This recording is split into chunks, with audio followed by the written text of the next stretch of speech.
Mountain woman and her dog found hidden steel door in the forest. What she saw inside made her terrified. Mist drifted like slow smoke through the West Virginia timber when Shadow froze mid-step and stared into brush that looked ordinary a second earlier. Ellen Carter followed his gaze and saw something wrong with the hill. Moss lay itself too neatly, vines braided in a pattern no wind could weave. Her glove slid under cold growth and touched a seam. Steel, not old gate steel, ship tight, bunker thick. Shadow's ears flat. From beneath, a steady tick-tick threaded the silence. Not quite a clock, not quite a leak, more like a metronome keeping time for someone who hadn't left. Ellen pried up a weighted lip. The earth exhaled warmth instead of cellar chill, carrying antiseptic bite and a faint trace of coffee that didn't exist in this forest. Her flashlight cut through a throat of poured concrete. A red diode blinked once, then stilled, like an eye deciding to pretend it slept. On the inside face of the door, numbers were scratched by a hand in a hurry. 091792, and below them fresh boot grit, not damp, not old. Minutes, maybe hours. A paper scrap fluttered near the threshold. She pinned it with her boot and read a single penciled line. "You were expected, Ellen." Shadow backed up, then stepped forward again, torn between warning and duty. Who had written her name inside a mountain?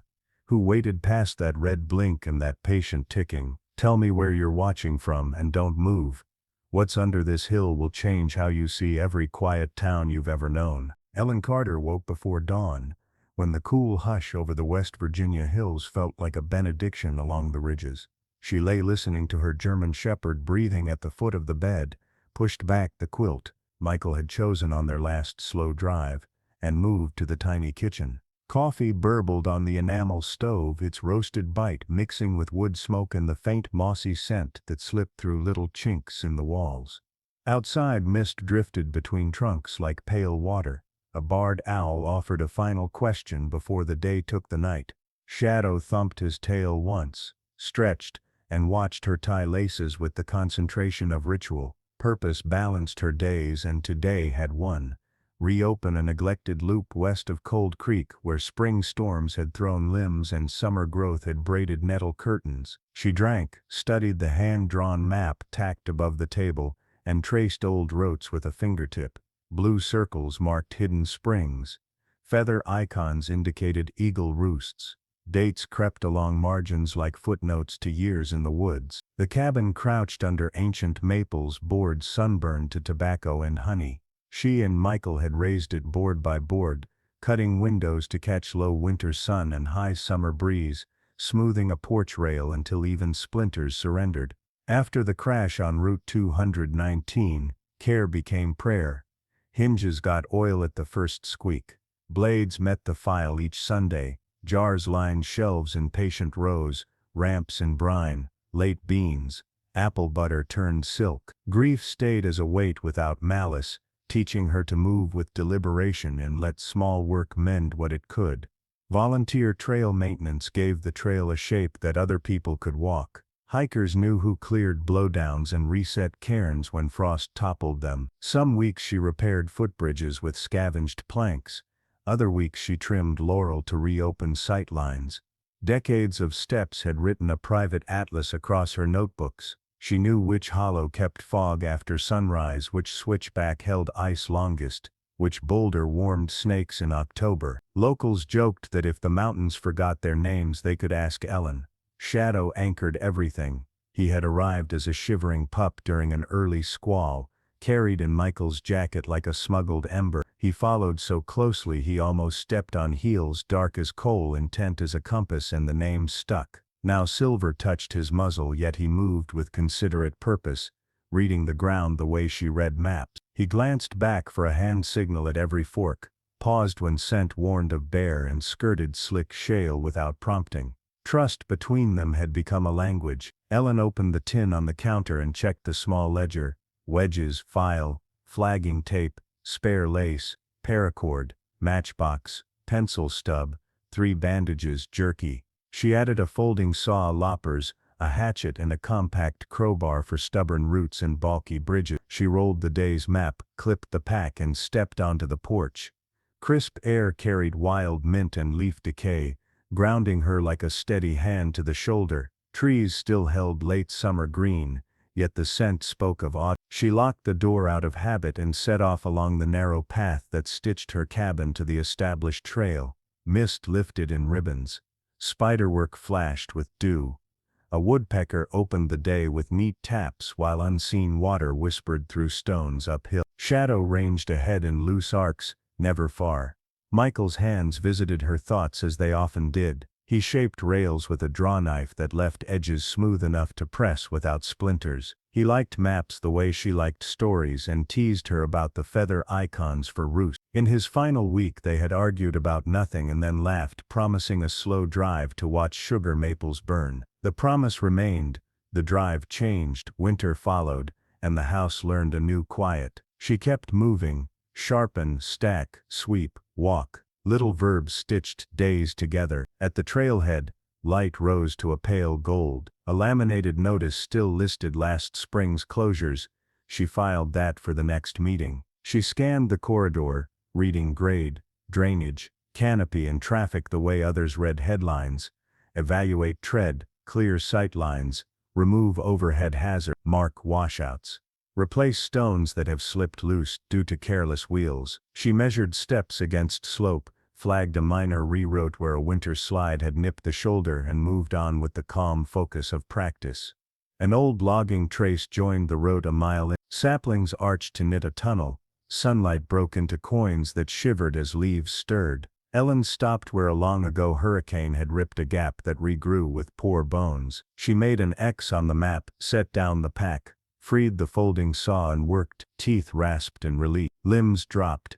Shadow sniffed each cut, sneezed and resumed his patient arcs. She stacked brush off the tread, tamped soil with the hatchet's flat and reopened shoulder room for passing. Mid-morning lifted the cloud deck, steam curled from the forest floor. The trail narrowed and tilted toward thicker growth.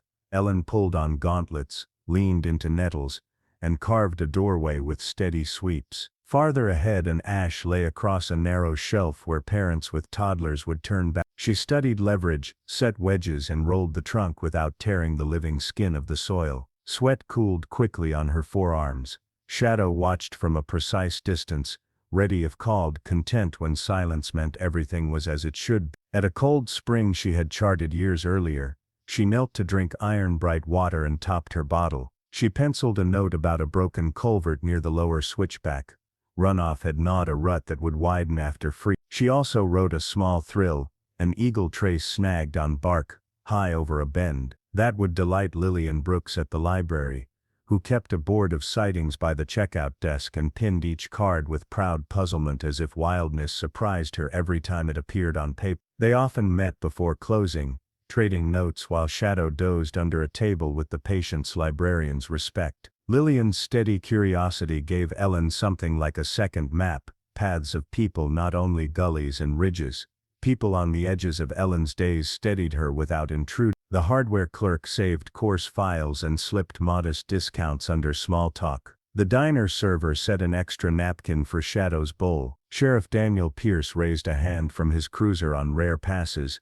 The shallow angle of his wave unsettled her for reasons she could not name. She logged such impressions the way she logged weather, without drama, as data waiting for patterns that might reveal themselves later.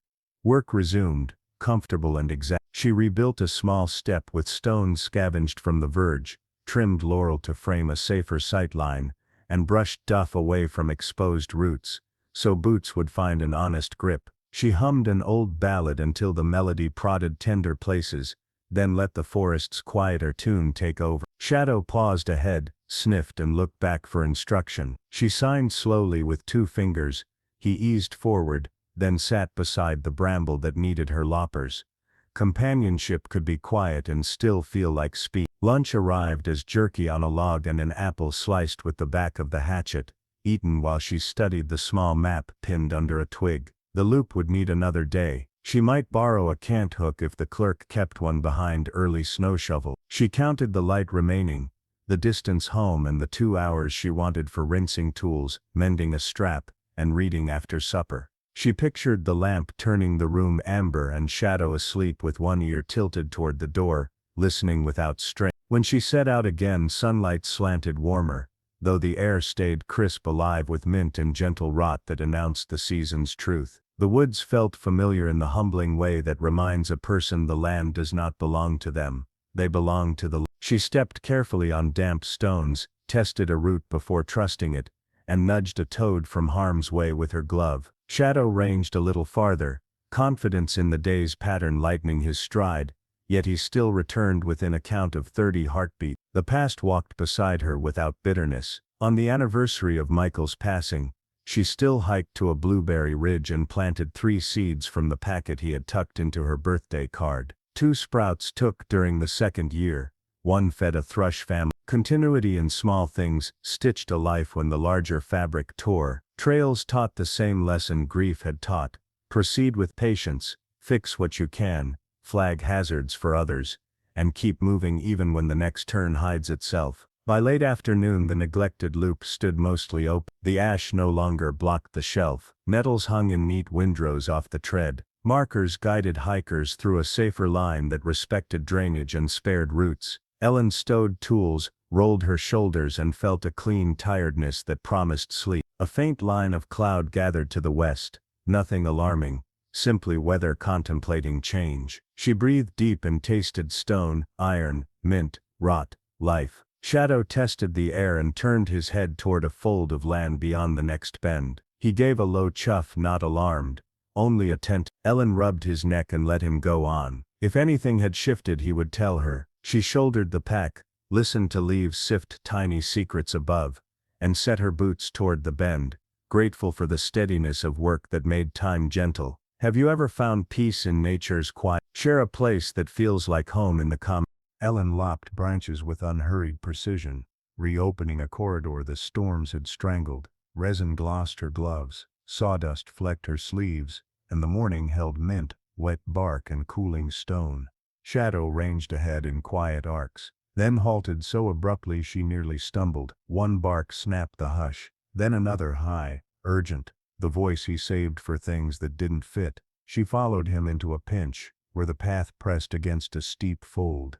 Bramble ruled that corner, thorn canes snared laurel. Nettles stood at her hip, deadfall lay welded by vine into a stubborn snarl. Shadow circled a hummock, drowned in moss, hackles lifting with each pass. A low growl rolled through his chest like a small motor. She felt it in her ribs. This was not a bear, not a coyote, not a careless camp. It was stillness at the center of noise, a shape pretending to be a hill. She cut a window into the green. The folding saw rasped, loppers bit, thorn tips pinged off her gauntlets. Vines bled pale sap that smelled like bitter tea. Under that mat, her fingers struck an edge that did not belong to any forest. She brushed aside a wet pelt of moss and felt steel cold as creek water. Not a culvert, not junk a hunter dragged here decades ago. 2 disciplined rows of rivets marched across a face swallowed by soil. A seam traced a rectangle. The geometry of intent. Her mouth went dry. Years had built a living disguise, rust blooming beneath the green, orange freckles clustering around bolt heads, ivy rooted in hairline cracks, ferns framing the edges like sentries. No one placed this yesterday. Whoever said it meant for time to hide it, and time obeyed. Shadow planted himself between her and the mound, then slid aside, torn between guard and guide. She stroked his neck. Easy. He flicked an ear and breathed a plea rather than a warning. Go slow. Ellen steadied her breath. These ridges had given her solace after Michael's death, a map she could trust when people felt like weather. They carried old stories, rail lines, moonshine trails, a hunter's cairn, yet nothing like this. A hidden door to rock and silence. How many times had she walked past within 20 yards and missed it because vines wore a perfect mask? She cleared the face and traced the seam until a rusted lip showed under duff. She scraped it free with the chisel from her multi-tool and leaned close. The question rose at once: call someone, or wait until she understood what she had found. Sheriff Daniel Pierce would arrive with lights, take control, and the site would vanish into official rooms. Something in her balked at handing over a discovery she did not yet grasp to a man whose smile never reached his eyes. Lillian would want proof before rumor turned fact into campfire fodder. Ellen took photos, marked coordinates on her map, then draped moss back over the glinting edge, not to hide it from herself, only to keep strangers from stumbling onto a door they shouldn't open in haste. She finished what work she could while her mind ran ahead. In the cabin the evening felt wrong. Steam rose from the soup without inviting appetite. The lamplight failed to warm the corners.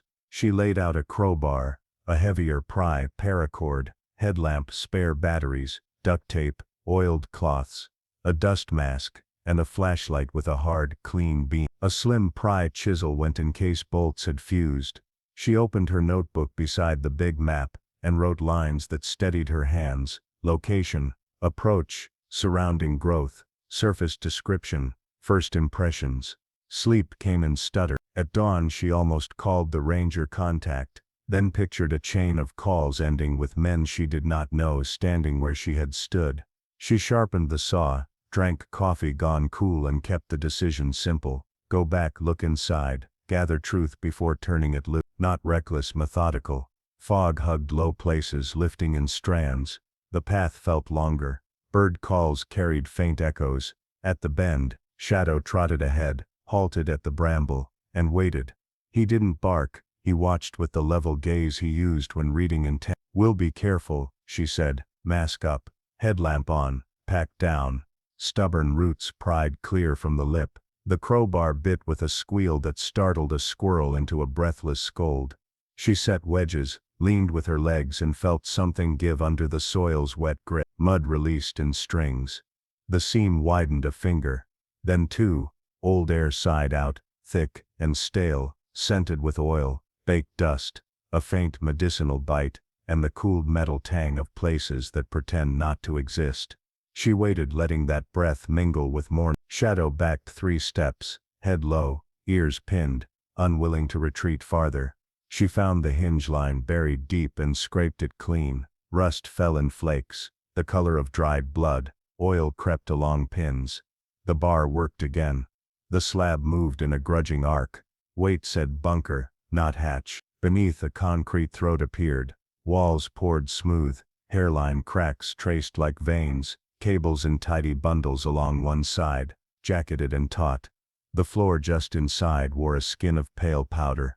Ellen played the beam along the first few yards. Lights slid over a short ladder bolted to the wall, a corridor angling down, and a shelf with a clip still holding a curled scrap. No animal prints, no graffiti. Even teenagers had missed it. She lifted the beam toward the inner face of the door and found numbers scratched in haste. The date jolted, not for the meaning she knew but for the fear pressed into those strokes. Shadow made a sound she had never heard from him, a low, questioning note. He wanted to be next to her, and to keep her out. Instinct wrestled itself. She pressed her forehead to his and whispered thanks. That small ritual steadied her better than caffeine. He licked her glove, then sat as if to say, "I will not leave, but I will not cross either." Ellen flipped through habits from a life of building and repair. Assess structure, probe for hazards, document, leave no trace beyond what must be left. She tied paracord to a maple, and to the inner handle, insurance in case the plate slammed. A branch wedged under the door became a brace. Satisfied, she slid one boot across the threshold and set it on the powdery floor. Dust rose, hung, and settled. A second step landed beside the first. The corridor swallowed light quickly, yet the beam reached a junction 10 paces down where concrete widened into a square room. She lifted the beam and found a desk bolted to the slab, an overturned chair, filing cabinets with drawers, slightly ajar, and a dark monitor still wearing a protector's ghost outline. A corner held a crate labeled with stenciled letters she couldn't read from here. This was not a storm shelter or a bootlegger's stash. It was a space meant for watching. Her pulse steadied, odd as that seemed. Fear had volume, curiosity had gravity. Gravity won.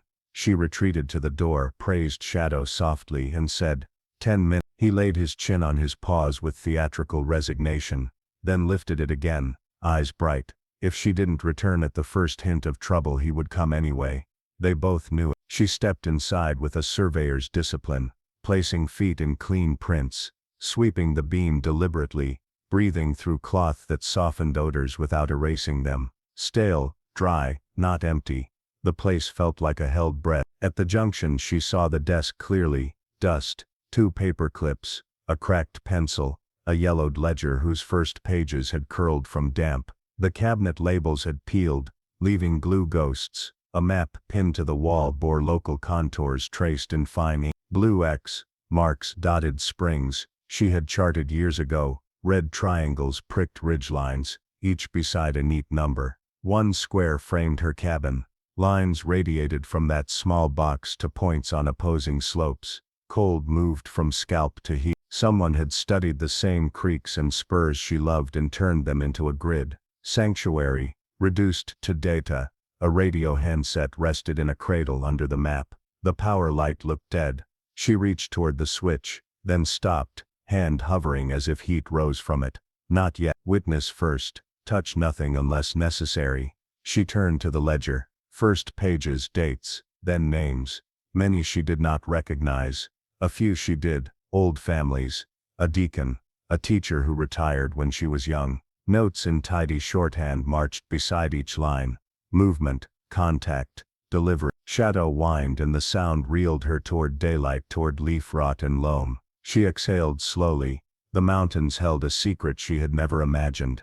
Every instinct urged caution. Another part, the one that kept trails open through storm years, insisted that when you find a hazard, you flag it and study the slope until you understand what failed.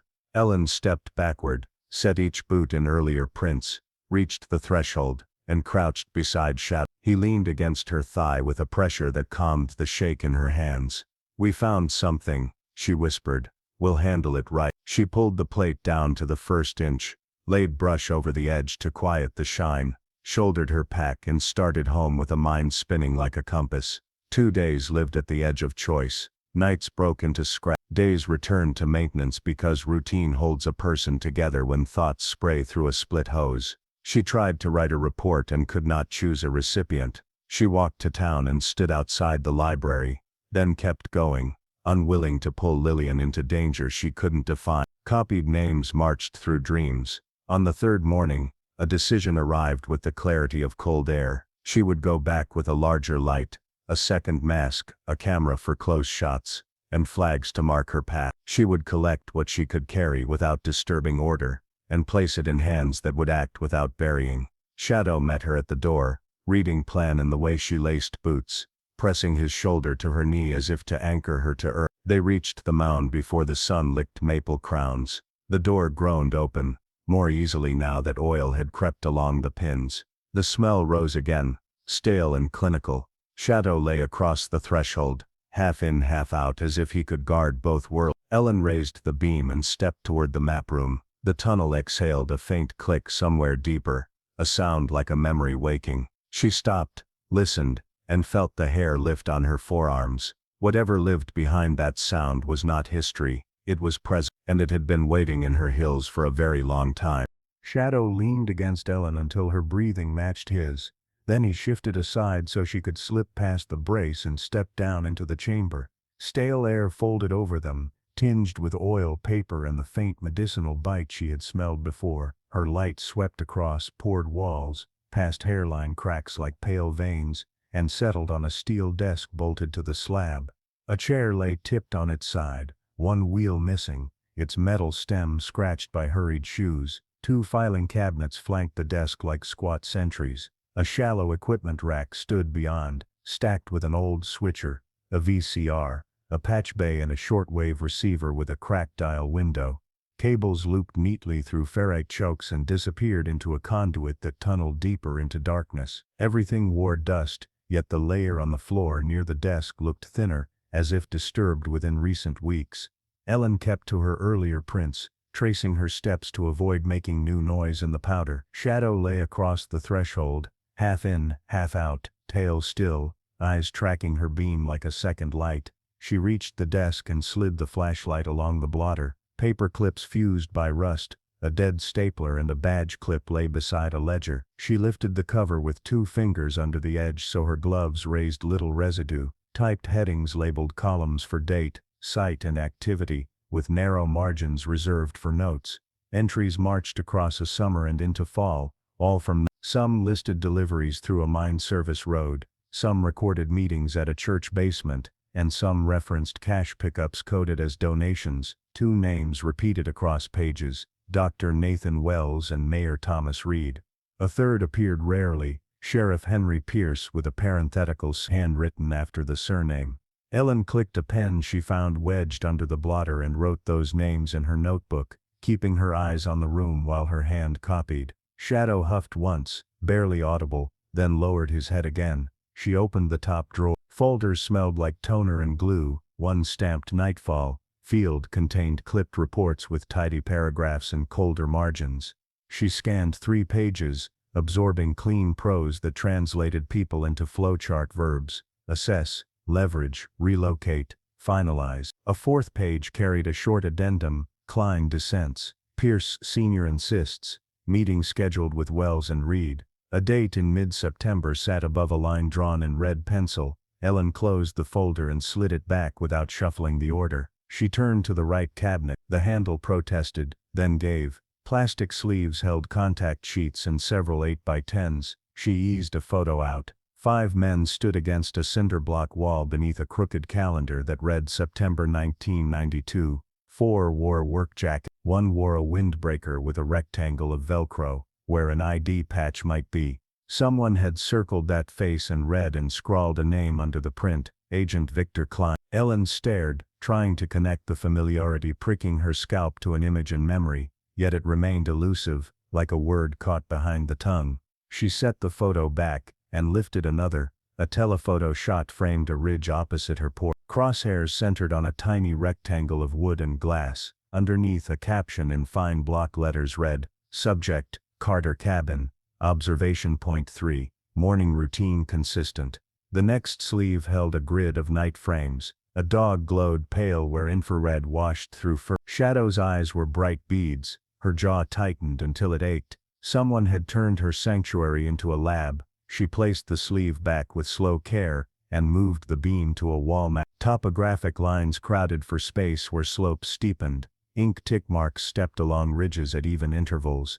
Small triangles numbered 1 through 12 sat on spurs with good sight lines. A square outlined her home, and from it thin lines radiated to 4 positions labeled A through D. Ellen pressed a hand to the cool concrete, then let it drop. She took photos quickly, angling the light to cut glare, then stepped to the equipment rack. Labels under the switcher read Cam A, Cam B, Cam C, Line In, and Archive. A regulator's needle hovered just above 0. Not dead, sleeping. Power could surge with a hidden switch or a timer. She traced coax through the conduit, and listened. Water ticked faintly somewhere deeper, or metal cooled. No clatter, no footsteps, only the hush that follows long waiting. She returned to the desk. She turned it softly. The drawer slid with a gritty scrape. Inside lay a roster with columns titled Unit, Role, Cover, Compensation and Contact. She saw familiar surnames paired with fake job titles and modest monthly payments. A few rows bore a heavier hand drawing a line through names, ending with the word close. Her hand shook once. She breathed until the tremor faded and photographed each page. She skimmed another folder and found a memorandum on letterhead, listing Oversight Liaison, Clara Reed. The signature space was blank, yet initials in the corner matched the typed name. Reed, Clara. Lillian had once mentioned an agent named Clara who visited high school civics classes during that decade. Pressure settled behind Ellen's eyes. Good people had been given badges and scripts. Bad people had written the stage directions.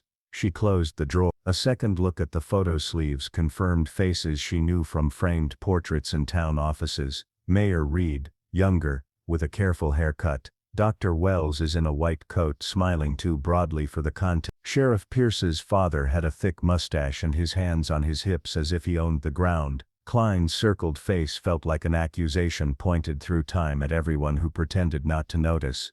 Ellen stepped back, and heard the quiet change. At first she thought her pulse had moved into her ears, a steady hiss, then the speaker on the shortwave crackled. Static thinned, then a voice flat and professional cut through. Unit 8 report stat. The words clipped nothing, offered no names, and carried the calm boredom of a person who believes routine will continue forever. Ellen did not move. Shadow rose in a single smooth motion and pressed into her shins so strongly that she felt bone. She kept the light away from the radio, resisting the instinct to kill every switch. Another second passed. The speaker breathed. Unit 8, acknowledge. Silence followed, then faint background room tone. Papers, a chair, air conditioning, distant traffic. She tasted metal. This place was active, not a relic, not forgotten. People still used call signs, still kept logs, still expected reports from a station under her ridge. Ellen mouthed a plan without sound. Take the roster, film, and notebook photos, leave the heavier binders until she has a safe way to move them. Back out in her own prints, restore brush and vanish. She lifted the envelope, slid the canister into her pocket, and folded 2 contact sheets under her jacket. Shadow watched the doorway, ears cupping faint currents Ellen could not part. She stepped backward, beam low, avoiding the radio corner. The speaker crackled again. All units confirm secure. City contact requests an afternoon update. Maintain discretion regarding volunteer presence. The phrase burned. They had language for her. Volunteer present. The watchers had mapped her right alongside trailheads and creeks. Heat rose up her neck, part fear, part anger. She extinguished the flashlight for a 3 count, letting her pupils widen, then switched it on again at its lowest setting to guard night vision. At the threshold, she crouched and pressed her forehead to Shadow's for one breath. He steadied. She stood and eased the slab toward closing until the brace caught. She stepped outside, listened for engines, voices, rotor thrum, anything beyond leaf whisper and a far hawk's thin keen. Nothing was carried except her own blood. She brushed moss back onto the exposed lip, laid 2 vines across the seam as they had been, and scattered duff lightly so patterns would match. Shadow circled once, nose low, checking. They started away on stone edges and roots rather than soft soil, choosing lines that would blur travel. After 10 paces she looked back. Green swallowed the door as if it had never existed. She stood with the pack's weight settling between her shoulder blades, and understood how quickly a life can flip from routine to peril. The mountain had felt like a guardian. Now it felt like a stay. And somewhere behind a different wall, someone waited for Unit 8 to answer a call that would not come. Ellen eased the slab against the brace and let the mountain's breath wash over her face while she steadied her hands. She should have walked away, yet the room's cold order pulled like an undertow. The folders, the roster, the circled faces, the quiet power coiled in the rack, every detail said the story wasn't sleeping. She returned to the desk, traced a dustless ribbon near the right cabinet, and slid the stubborn drawer. It gave with a gritty sigh. Inside lay a black notebook, bound with canvas tape, its corners blunted by use. She set it on the steel, opened to the first page, and saw a neat title block in small block letters.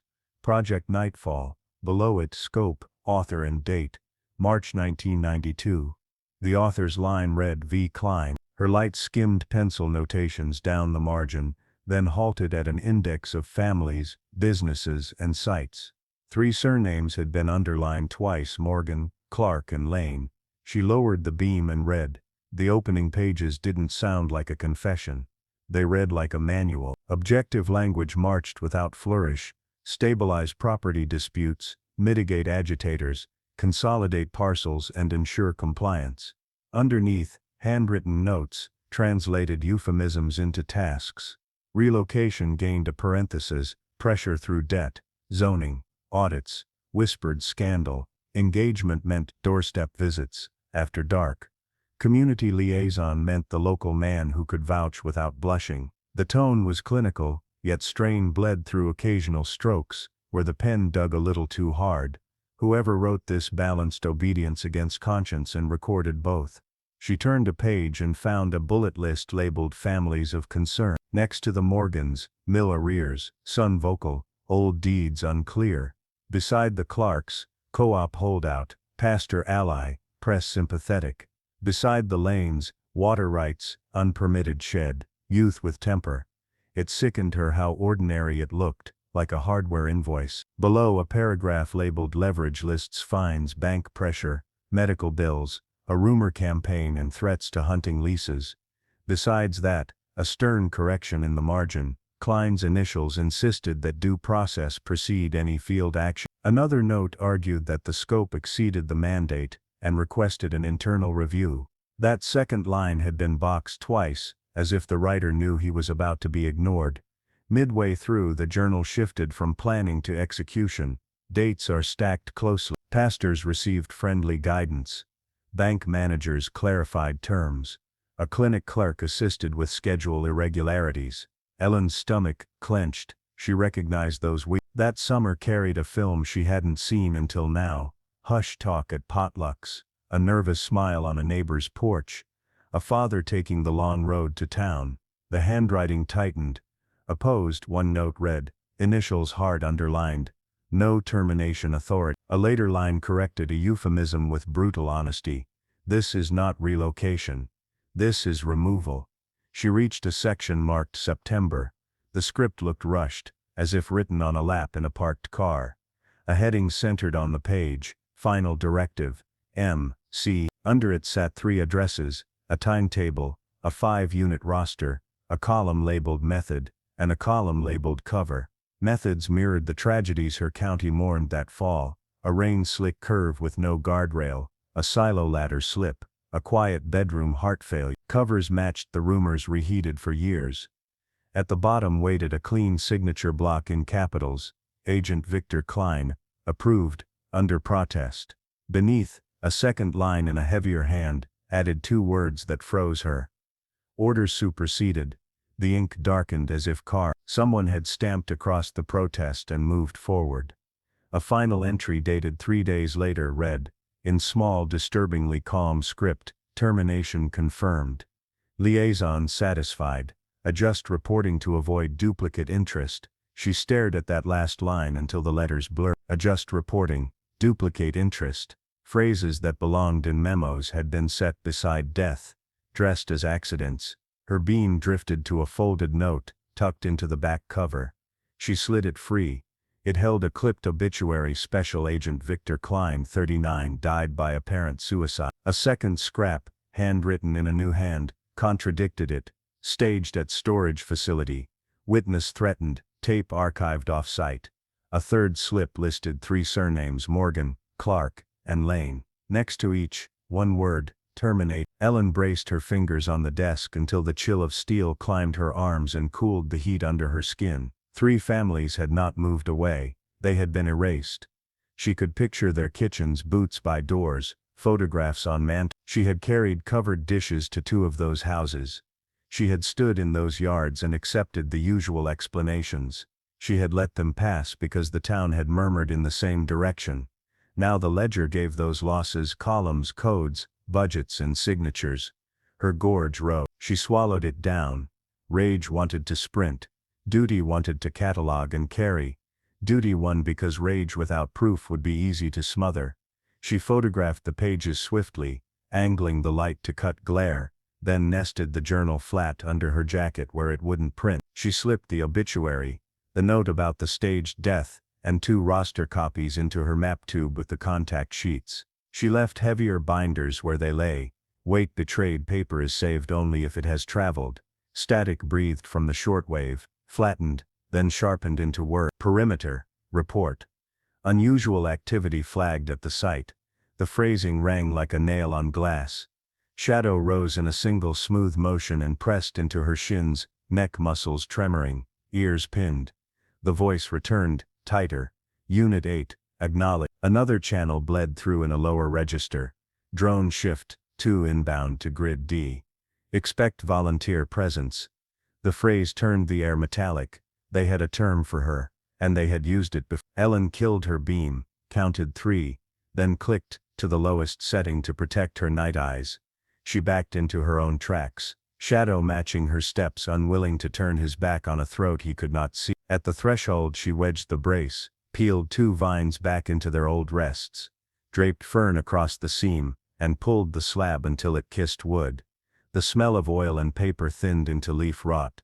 Outside, wind walked the slope with a hush like fabric over knee. A jay scolded without knowing why. Far off, a truck moaned up the state road. Very near, something electronic hummed faintly through the soil. She moved along stone and root instead of soft duff, choosing lines that would spring back. Every 20 steps she paused and listened past her own blood. The first whine came from downslope and veered off. The second hung above the canopy and sucked thin, then slid away. At a dry wash she crouched, drank and rewrote her priorities on the back of a grocery list. Copy, cash, allies, wrote, silent. She added names with a pencil that scratched like a tiny saw. Lillian Brooks could duplicate pages without raising alarms if they met away from the desk and its window. Samuel Holt might know where old roads could hide a car for a night. The hardware clerk kept paper bags in secret. Sheriff Pierce would take everything and vanish it. Don't call, don't email. Met by chance and spoke with mouths that smiled about the weather. They reached the ridge break where pines gave way to oak. Shadow shook as if throwing iron filings from his coat, then watched her hands for order. She let anger take a slice of fear's weight. Morgan, Clark and Lane would not sit under the word relocate again. They would live under murder until someone stood in a bright room and said the word into a microphone. Klein had tried to pull the brake lever. He had written protest lines and was still used to authorize death. The obituary had been neat, the way official endings like to be. A second hand had told the real story. That hand had likely signed quietly and feared loudly for a long time. The cabin waited under its maples, faithful as always. She hung the crowbar where it belonged, wiped prints from the metal, slid the map tube into a flour bin, whose lid fit tight, and tucked the journal into a bread tin behind old cookbooks. She wrote in tidy block script on a torn envelope, Ridge, Church, Holt, Brooks, Sly. 3 photographs went into an unmarked envelope addressed in a plain hand, L. Brooks. She added cash to another for contingencies, set a slender go bag by the back step, checked batteries and sharpened her knife not because she expected to need it, but because ritual steadied nerve. The shortwave's words followed her home, ghost-like, and found new life in the radio on her shelf. It had been silent for years, a memory of Michael's late-night weather scans. Tonight it cracked and delivered a clean sentence. Unusual activity confirmed. No coordinates, no name, only that verdict. She stepped to the window, watched treetops held in a tense stillness, and put a palm on Shadow's neck. Heat from his coat stepped through her skin and anchored her to the floorboards. "We are not prey," she said, voice low and flat. "We are witness." She tipped her head back, closed her eyes for one breath, and opened them to work. She would copy everything by dawn, hide the originals where no badge could casually reach, and move along routes no watcher's triangle could predict. Ever uncovered a truth that scared you? "Tell us what you'd do in Ellen's shoes." Shadow lifted his head a beat before the knock, ears pinned, a low rumble turning the room taut. Ellen steadied him, cracked the door. A man stood with his cap crushed in one hand, canvas coat rain dark at the seams, gray stubble like filings. "Ellen Carter, you are?" "Samuel Holt. David Holt was my brother. They told you he skidded off Bee Ridge." He offered a battered spiral notebook, 30 years of names, dates, orders, what I did when they said the word relocation and meant burial. "Not inside," she said. "Walls learn habits." They stepped under the maples. Samuel opened the spiral on the rail. Pencil columns marched by month. "They made me dig," he said. "Then they showed me a photo of my wife with our boy at the bus stop. I kept digging. 50 paces south of the 3rd switchback on Milltail. Soil stays loose. Ferns don't frost right there. I left quite a few signs." He swallowed. "My brother was the first I knew by name." A far crackle slipped through trees. "Security breach at rural site. Move to containment." "You opened it," Samuel said. "I did. Then we leave on the old mining road. Or we become part of the report." He tucked the spiral inside his coat. "They upgraded thermals, but these hills sweat in ways their screens don't understand." Ellen slid copies and cash into her jacket, locked the cabin, nodded to Shadow and followed Samuel into the understory. He moved with the learned care of a man who had practiced vanishing. "Thermal reads contrasts," he said. "We'll borrow other lives." They entered hemlock shade where the air cooled enough to fog breath. Samuel pressed his palms to a sun-warmed rock. "Print heat here. Let stone carry you for a minute." Ellen copied him. Shadow sniffed a fox vent and withdrew. "Step where I step." He cut angles no hiker would choose, slipping from shadow to water and back. Twice he walked the creek's center on flat stones. Water equalizes, he said. A hot shape goes faint. A high whine skimmed the canopy, then drifted east. They waited under a root ball while light trembled through needles. Shadow leaned into Ellen's calf without a sound. "Why come to me?" she asked when the hum thinned. "Because you opened what I could not, and you didn't hand it to the sheriff whose father told me where to put my shovel." They found the old roadbed stitched with saplings. Rusted cable lay half swallowed by soil. The grade shouldered into a side hill where a culvert had collapsed. Samuel pulled Fern aside to show a ladder of boards afloat in muck. "Step where you see moss. Moss insulates. Lack eats heat." They crossed. Shadow tested each slat with a neat tap. Shadow stayed close, vigilant. The woods held its breath. "We drop into the cut and follow it until Slate begins," Samuel said. "Slate stores sun differently. They'll read deer where we walk because deer own that bend." "Who taught you this?" "Men who wanted me invisible," he said. "I learned too well." At a bend he stopped, hand to a trunk. David didn't skid. "I found boot lugs on the bank, brush dragged to fake a slide, a button in the ditch. I kept it 2 winters like a sea," she answered quietly. The cut tightened, walls close enough to drink sound. Samuel drew out the spiral and turned to a page where the pencil had darkened with pressure. "This is the night I wrote their words and mine side by side. Delivery, meeting, pickup, fine. I wrote doubt beside every order so I wouldn't forget what I knew." He nodded ahead, through a vent for an old addend. "It's tight. The slit would take them if they exhaled and made themselves thin. Inside, the air turned cold." Samuel walked by, one hand on the wall, counting the ribs of the board. They emerged into alder that slapped sleeves, then into a hollow where no bar reached and drones didn't linger. Samuel listened for a long moment. "We're under their grid for a while. They'll widen the search and send polite men to ask about a woman with a dog. Gossip does more work than wires. We'll use the lines between people the way we use cold seams." He faced her square, letting the guide's mask slip.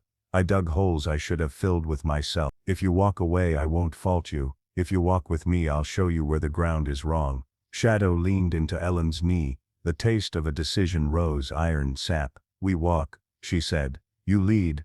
I decide when we turn. If you lie I'll know." Samuel nodded like a man grateful to be tested. He led them along an elk track to a seep threading through slate. "Stand here and drink. Let chill take your heat. A lens sees a creek and a deer." They waited until the wine dwindled into forest noise. The radio in Ellen's pocket whispered, "Unit 8 silent. Initiate containment at Grid D." "Grid D is the mine road we left," Samuel said. "They'll pinch from above and below." We stepped sideways. He cut onto an older trace, then into laurel so tight it stitched them to earth. They came out near a spring house, half collapsed into its shadow. Samuel reached behind a beam and pulled a waxed packet. "Maps. They don't have." I drew vents, spurs, culverts and false cuts. I thought I was making myself important. I was making a confession with lines. Ellen folded the packet into her jacket. "You came to hand me truth and ask for judgment." "I came to stop being their quiet," he said, "and to say my brother's name where someone would answer." "David," she said. The hollow took the name and kept. They climbed a slope that hid their heat in shingled stone. Samuel parted the grass to show a path threading into blueberry and rock. "My blind is there. After we rest I'll take you to Milltail and put my shovel where it belongs." Ellen studied his face for the lie that would send her the other way. She found exhaustion, shame that didn't beg, and a wire of resolve strong enough to hum. "You keep the spiral," she said. "I take copies. If you disappear the mountain will still talk." "That's all I want," he said. "If I stumble you tell me first." Shadow huffed once. Verdict delivered. They slipped into the blind, just a pocket in the rock roofed with thatch. A drone crossed once, then again wider, then gone. The radio whispered, "Perimeter no contact. Hold containment." "I did harm to stay alive," Samuel said. "Now I'll do harm to the lie so other people live." Ellen placed her palm on the slate, felt the heat stored from the thin sun, and thought of graves of fern tried to forget. "We go at dusk," she said. "You show me the ground that's wrong, and you decide who hears it." "I decide." They waited while the day tipped, shadows drawing graphs across stone, the forest retaking its ordinary shape. When the first bat stitched the seam of sky, Samuel rose, shouldered his private weight and led them toward a road the maps had forgotten, and the dead had not. Shadow led Ellen along slate and laurel until a derelict mining shed appeared between birch and alder. Tin roof pocked, door looped shut with wire and a stone. Samuel slipped the loop, listened and pushed inside. A workbench sagged under waxed bundles. He unwrapped one and laid out a camera, contact sheets, a cassette recorder and a ledger browned at the edges. I came here whenever they told me to count what passed, he said. I kept my own count beneath theirs. Ellen opened the ledger. Columns in pencil recorded dates, route codes, crate numbers, initials and destinations that looked harmless alone. Church basement, clinic lot, storage unit until totals stacked. A second section listed community donations routed through fronts with benevolent names. Small sums fed heavy rivers, recurring surnames dotted margins. Dr. Nathan Wells, Sheriff Daniel Pierce, Mayor Thomas Reed, and a clerk from the assessor. Old galleries carried more than ore. When rails died, tunnels became roads for people who preferred shadows. Photographs on cheap paper confirmed his account. One showed a flatbed waiting at a culvert, tarps tight, men lifting a crate stenciled with pesticide warnings. Another caught Pierce shaking a gloved hand behind a truck while a third man took notes. A third image featured a woman in a windbreaker, radio at her jaw, badge lanyard catching flash. On the back a shaky caption read, Agent Clara Reed, coordinating. They said she died. She changed names and kept working. He clicked the recorder. An older man measured and smug. Run bulk through the second portal. Pastor gets 5. A woman, tight and efficient. Copy, shuttle by midnight. Clinic lot. Pierce covers patrol. The older tone returned, soft and uglier. Save conscience for church. Samuel ejected the tape with a thumb that trembled. That week, David told me he would call the state. 2 days later they said he slid off B Ridge. A folder marked finance contained photocopied wires from foundations to local fronts. Discretionary grants routed through a mayor's initiative. Invoices for equipment storage billed to a wellness center that never owned a dolly. And petty cash lists tied to the sheriff's youth program. Ellen photographed each page, squaring the lens so signatures stayed crisp. A sticky note named a regional supervisor who approved product escort 3 nights a month.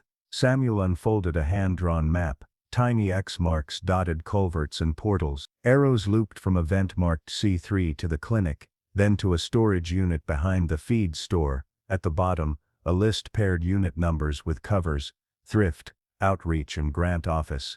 Ellen traced a thin line toward the library's alley. Lillian sits under that light every afternoon. They like good words. Pity makes the best camouflage. If questions start, money appears. If questions persist, a pastor makes a call. He handed over a photocopied memo on federal letterhead. The subject read Liaison Coordination Plan. The signature block carried the typed name Clara Reed. Mid-page, a paragraph identified Sheriff Pierce as an embedded asset placed for continuity. A later sentence paired the mayor with a shell nonprofit designed to launder support.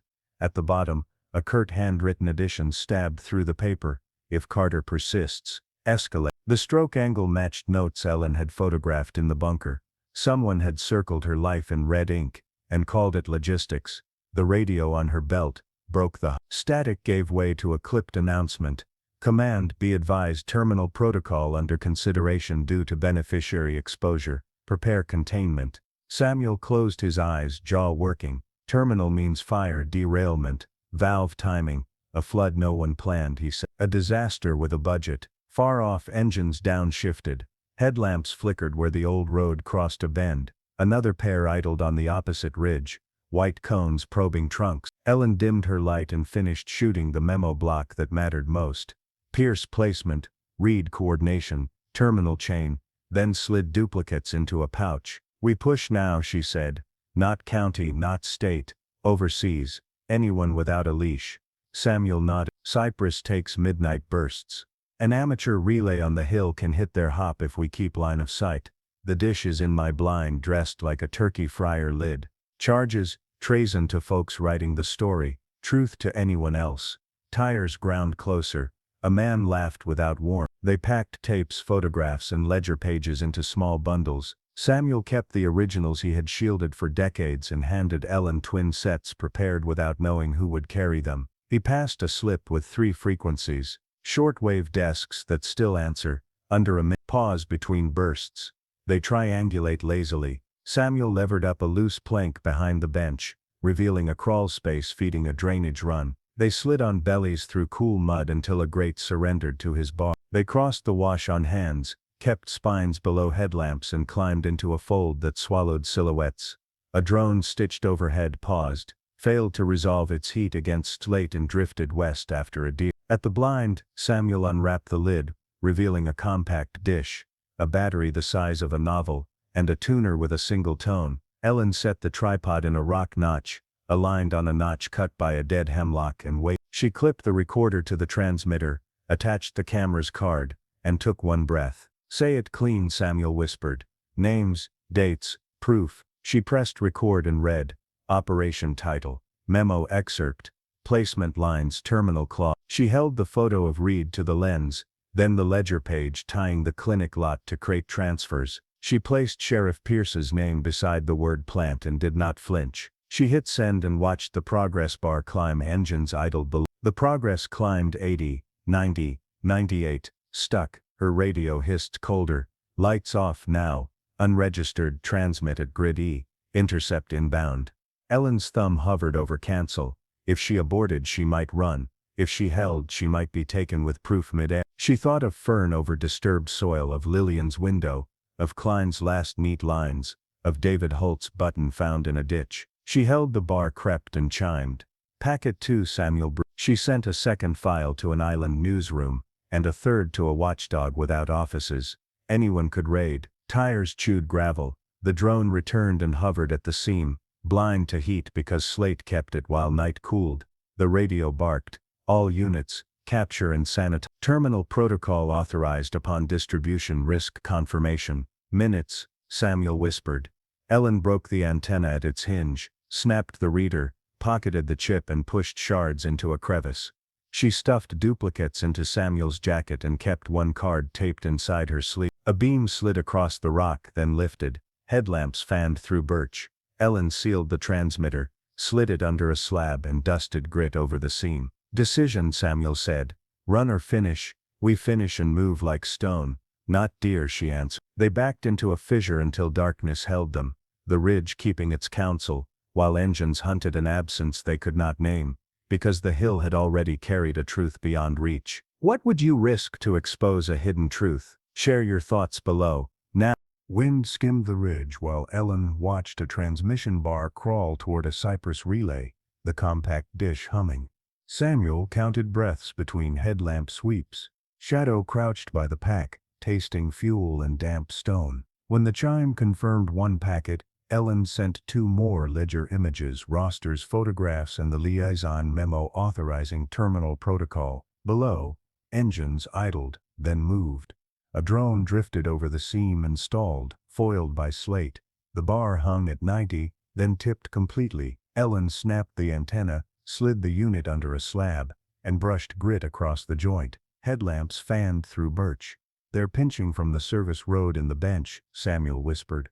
"Reed plays speed chess." Ellen tucked the last card inside her sleeve and clipped a recorder to Shadow's collar, the little black rectangle carrying Klein's descent. "Guard," she said. He settled with it under his jaw.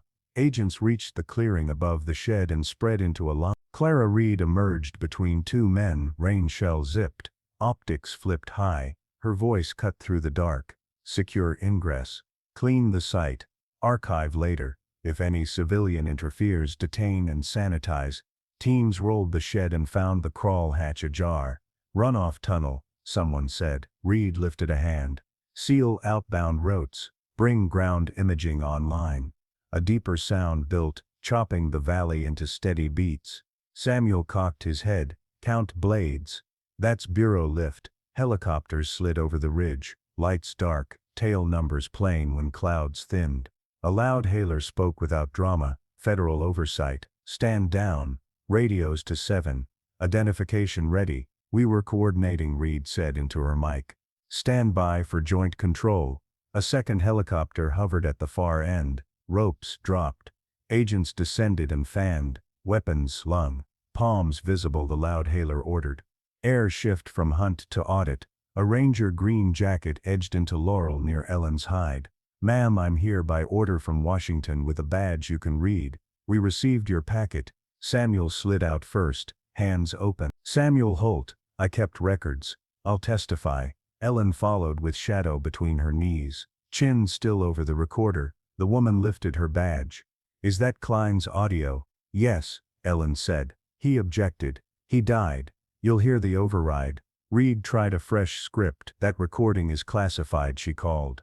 Possession violates. Save it, the oversight lead answered. You will answer specific charges in a controlled room. Two supervisors peeled Reed from her cluster. I coordinated lawful activities. She said. Resettlement preserves communities. The Ranger Green Jacket raised a hand. You coordinated murders. We have memos, disbursements, and your plan naming Pierce as an embedded asset and authorizing terminal language. Across the bench, teams photographed crates, logged serials, shrink-wrapped ledger pages, and filmed the wash before lifting a single object. Shadow watched, growling once when a technician reached for the recorder without asking. Easy, the tech said. He can keep guarding while I run a backup. In town, alarms converged near the library just in time to smother a staged leak that tried to bloom into fire. Lillian stumbled out with soot on her cheek, clutching a tote of copied clippings, plats, and a drive she had hidden behind children's books when plain jackets lingered by the copier. Someone wanted me to be the last librarian who asked about 1992, she told a firefighter. I'm not. Back on the ridge, Reed watched helicopters and a dog bearing a recorder like a living safe. You have no idea what we prevented, she hissed. Men with cash would have eaten this county alive. Samuel answered, voice scraping like slate. So you fed them, my brother, and called it groceries. The oversight lead nodded to a tech. Play thin sound unspooled. Dissent. Formal protest. Refusal to sign termination orders. An older voice instructing subordinates to proceed, and a woman's crisp acknowledgement that schedules would hold. Reed's head dropped a fraction. Cuff her, the lead said softly. News outran officials because Ellen's packets had already spooled through Cyprus and an island desk that still kept midnight staff. A national outlet verified and published documents with addresses masked. A list of sites appeared with dates and cross-references reaching beyond one county. At dawn, crews dug where Samuel pointed, at ground that never frosted right and grew ferns too lush for its light. Shovels hissed while flags marked grids until a ring surfaced, a button, then bone. A chaplain stood without speech. By afternoon, Pierce resigned and met a room where nothing could be shrugged. The mayor faced a ledger of grants, matching deposits in a shell calling itself Outreach. Dr. Wells surrendered keys from a coat that had suddenly hung wrong. The town didn't cheer, it breathed. Parents hugged children while quiet people answered questions without flinching. Lillian, cleaned but unshaken, laid her tote on a long table and helped catalog papers that mapped how language had bent until lives cracked. Samuel sat on a step and wrote full names under a heading that finally read witness. Ellen walked to the bench edge and studied ridgelines she loved, knowing they had sheltered malice along with deer. Helicopters thumped away, leaving still. Oversight handed Ellen a receipt for the recorder and a number that wouldn't land in any local office. You did what we should have done decades ago, the Ranger Green Jacket said. We will not let this go. Ellen touched Shadow's collar and felt the absence where the device had rested like a heart. Keep listening, she said. When this quiets, something else will try to wear the same coat. That night, a field office confirmed Reed's arrest on conspiracy, fraud, obstruction and murder. The release included a transcript excerpt where she admitted coordinating staged deaths and arranging cash routes through fronts posing as service groups. Pierce faced charges. The mayor prepared counsel. Wells signed a statement for protection that would not save his name. Lillian's notes, preserved before the attempted fire, gave context to names in the Nightfall ledger and proved how quickly euphemism becomes design. Minutes and transfers revealed a nationwide pattern with local accents. Different pastors, different sheriffs, identical machinery. Men with shovels returned to Mill Tail. They found 3 graves, then 5, then more. Families stood in circles that closed without words. The chaplain read nothing scripted. He said each name twice. Samuel folded his cap in both hands and cried where everyone could see, shame giving way to grief that finally had a place to sit. Ellen took Shadow to the spring and let him drink. then washed dust from her fingers as if rinsing paper. She phoned Lillian from a pay line behind the hardware store because she distrusted wires. "You safe?" "I am," Lillian said, voice hoarse but steady.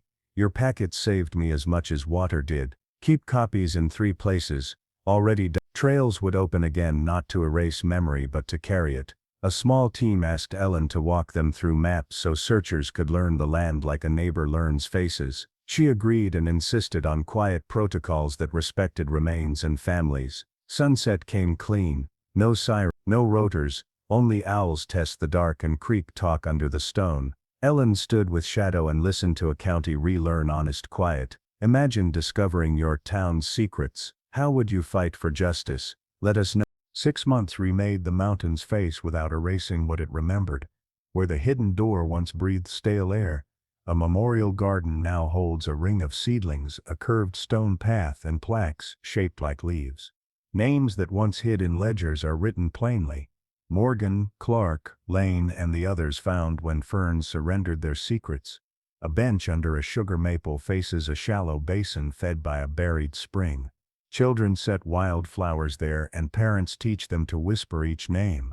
A swallow's nest clings to the eave of a small wooden arbor, and when the wind moves through it, the reeds hum like a quiet bell. Ellen visits at first light and traces each plaque with her fingertips, not to test the spelling but to confirm presence. Shadow pads beside her with a new tag shaped like a leaf, his stride looser now that vigilance has shifted from sentinel to companion. They pass the curve where steel once hid and climb to the overlook that shows 2 counties and a river that remembers every storm. Lillian joins when duty allows. The badge on her chest reads Sheriff and looks like something the Ridge granted, not a trinket the town borrowed. In the garden she checks the gravel where a fox likes to tunnel, straightens a tilted marker and smiles without apology when tears choose their own schedule. Life sentences ended the guesswork. Clara Reed stands before microphones that insist on full names, while Klein's voice plays whenever anyone pretends he did not exist. Daniel Pierce sits under the same lights, chin tucked, waving from a cruiser cannot scatter doubt anymore. Lawyers offer context, juries hear timelines. The record speaks Lillian memos, disbursements disguised as grants, tapes that capture orders without euphemism, a ledger that calls murder relocation. Verdicts land without cheer. People exhale, sweep porches, plant beans, write letters and return to the kind of work that keeps towns from rotting. Stubborn work with visible edges. Congressional hearings stretch long cables across marble floors while staffers translate acronyms into harm. The Ridge story stitches into a larger fabric. Other counties, other fronts, identical language. Reform does not arrive clean. Amendments wobble, agencies resist, and a few professionals shrug and try to outlast outrage. Still, a bill requiring independent custody of seized evidence survives markup, and an oversight office with subpoena teeth earns a budget. Dry sentences move like livers. A list of recovered sites is read into the record, mill tale among them. Names once whispered into radios are spoken into the congressional record, where paper becomes a kind of weather no one can command. Samuel does not make a second spring. He sits on his porch through cherry bloom, writes full names in his notebook without codes, and tells a visiting pastor that an apology without proof is a wish. Ellen and Lillian bring soup and a jacket he can stand. He dies with his hand on a photograph of David beside a swollen creek. The funeral is held in the garden because churches feel too small for a town that is choosing to see. Samuel is buried near his brother's marked grave. A bell rings once. People answer with names. No one hurries the silence between them. Trails heal the stubborn way land volunteers set new tread where slides bit, raise a footbridge above the spring that used to swallow boots, and prune laurel to reopen honest sightlines. The mill tail spur sees its first full crew day in years. A 12-year-old signs the clipboard in block letters, shoulders a too large vest, and shares a mattock with 2 adults who pretend they need the help. The library's history shelf grows with plats, transcripts, photographs, and a binder titled Nightfall Documents and Lessons. Inside the front cover, Lillian wrote a single caution in tidy hand: euphemism is erosion, maintain your edges. Shadow embraces his revised job description. He demonstrates calm to second graders, accepts a biscuit without negotiation, and allows portraits that later show behind bright eyes a child learning to stand without shrinking. Sometimes a far quarry drone makes him stiffen, then the hum proves ordinary and he sighs as if apologizing to his own muscles. Age suits him because labor ended without stripping purpose. He guards naps, he guards the bench where elders trade weather. At the trailheads he waits for children who want to walk the first 80 yards beside a famous dog and he never pulls ahead. Night returns to being night. Sirens travel toward hospital doors or barns with true flames, not staged leap. Helicopters lift patients to city roofs or rangers to distant fires. When Ellen's radio speaks at 1 in the morning, it names storms and creeks correctly. She still pencils culverts that might choke, then smiles at her reflex and files the map. Some habits soften but stay, like a spare rope on a hook. The mountain approves, it keeps its own old habits too. By early summer a new sign stands in the garden, made in shop class from a salvaged beam. "We see you now," it reads. "We will keep seeing." No logo, only a promise. Posts cut from a fallen oak hold it steady, damage put to work. Tourists sometimes photograph the sign and ask who wrote the line. Locals say all of us, one letter at a time, and someone always adds, "We'll keep writing." On a morning of thrush and mist, Ellen, Lillian and Shadow take the long loop. Fog lifts and ridges step forward like pages turning. Lillian says the names quietly as they walk, a habit that steadies breath. In the garden they pause. Ellen lays her palm on the bench, then on Shadow's back, then on her chest where the last pieces of fear live beside courage like neighbors sharing a fence. She thinks of Klein's protest lines, of Lillian's soot-streaked face the night the library almost burned, of the small brass button Samuel kept for years, of families who planted vegetables while officials drew circles on maps. She thanks them aloud, voice barely above the spring's murmur. They turn toward town. Storefronts show fewer blinds and more plants in clean windows. The diner's corkboard holds notices for trail days and for a bill moving through its second markup. A small sheet asks for help on Mill Tail. The signature belongs to the 12-year-old with the mat. Ellen pulls a tab and knows she will show up with files, flags and time. People stop to talk without glancing toward parked cars. When strangers ask about the ridge, locals tell it straight and point to the garden if words falter. Gossip now works for truth and rumor no longer gets overtime. At home, Ellen unrolls maps scarred with pencil and sweat, adds a fresh page and draws clean contour lines with a deliberate hand. Shadow sleeps and runs on fields only he can see. The porch smells like cut grass and first rain. She writes a sentence in the notebook where she keeps phrases worth saving. Some doors must be opened, and some must be left in daylight where everyone can see the hinges. She closes the book and watches light climb the far slope until a hawk draws a steady line across. She files the page under a tab labeled "Keeping." The mountains are her sanctuary again, not because threats have vanished but because neighbors have chosen to keep watch without euphemism. Trails carry boots in grief and laughter with equal dignity. The garden stays neat because people choose it. The bench stays smooth because people sand it. Shadow roams freely, pausing only to greet the slow and guide the shy. Lillian's badge catches the sun without glare. Ellen teaches crews how to read slope, and how to read words that try to hide deeds, because land and language both need drainage. When wind moves through the maples it sounds like pages turning and like creek talk, a chorus that says the county has learned the pitch of its own name. This story of courage changed a town forever. What secrets might your community hold? Subscribe and share your thoughts. Together we can shine light on the truth. Stay tuned for tomorrow's unbelievable tale.